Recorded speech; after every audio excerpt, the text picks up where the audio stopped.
আচ্ছা তোমরাই বলো, বাড়িতে ছাদের পাশে যদি এত বড় একটা আম গাছ থাকে আর তাতে কিনা এইরকম বড় বড় সাইজের আম ধরে থাকে, তখন তোমরা কি করবে? আমার মাসির বাড়ির এই আম গাছটাতে এই দেখো এত বড় বড় সাইজের আম হয়, আর আমগুলো এতটাই টক যে বাড়ির কেউ খেতে পারে না। কিন্তু বাবু, আমি তো কাউকে ছেড়ে কথা বলার পাত্রই নই, তাই এই আম যতই টক হোক না কেন খেতে তো আমাকে হবেই। আর তার উপরে আমার সাথে ছিল আমার ক্রাইম পার্টনার, মানে আমার কাকাতো বোনও ছিল আমার সাথে।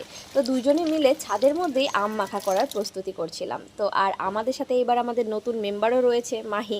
প্রতি বছর মাসির বাড়িতে আসা হয় আর এই আম কিন্তু আমি মেখে খাই, কিন্তু কোনো বছর ভিডিও করা হয়নি।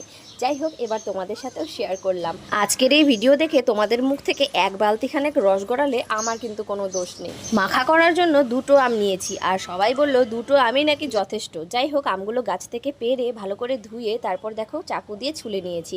আর এই যে মাসিদের ছাদ বাগানের কালো কালো লঙ্কা, কয়েকটা লঙ্কাও তুলে নিয়েছি, আর তুলে নিয়েছি কয়েকটা লেবু পাতা।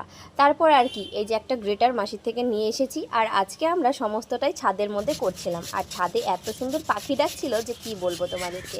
তো এই যে দেখো, গ্রেটারের সাহায্যে ভালো করে আমটাকে গ্রেট করে নিলাম। আম মাখা তো অনেকভাবেই করা যায়, কিন্তু আমার সব থেকে ভালো লাগে আমটাকে গ্রেটার দিয়ে এরকম মিহি করে কুচিয়ে নিলে। তো ব্যাস আর কি, আম তো কোচানো হয়ে গেছে। এবার এর মধ্যে অ্যাড করছি পরিমাণ মতো নুন, পরিমাণ মতো চিনি। আমার আম মাখা একটু মিষ্টি মিষ্টি হলে বেশি ভালো লাগে, আর আমটা যেহেতু শুনেছি অনেক টক, তাই চিনিটা একটু বেশি পরিমাণেই দিলাম।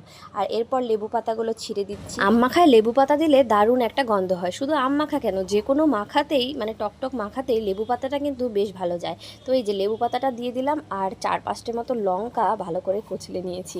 তো এই যে দেখো, আমাদের আম মাখা দেখে কিন্তু জিভে অলরেডি জল চলে এসেছে। ভিডিওটাতে ভয়েস ওভার দিতে দিতেও মুখ ভর্তি জল চলে এসেছে। আরো চিনি দে। রিয়াকশন হচ্ছে, বললাম না বিষাক্ত। এই গাছের আম যে ওরা কেন খায় না সেটা এখন হাড়ে হাড়ে টের পাচ্ছি। আমগুলো প্রচুর টক ছিল, তাই আবারও একটু চিনি দিলাম।